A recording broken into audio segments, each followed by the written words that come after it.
ఎక్కడికో. తీసుకెడుతూ ఫోన్ వచ్చిందని cell phone తీసి మాట్లాడుతుండగా అకస్మాత్తుగా జల్లు ప్రారంభమైంది.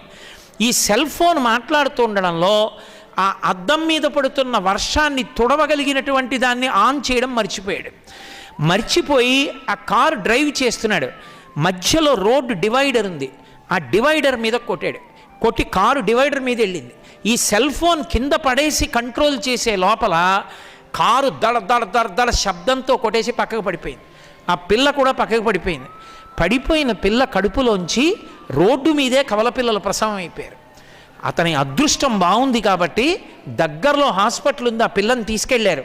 పిల్ల మనవలు కూడా దక్కారు. అతను చచ్చిపోలేదు, బతికాడు.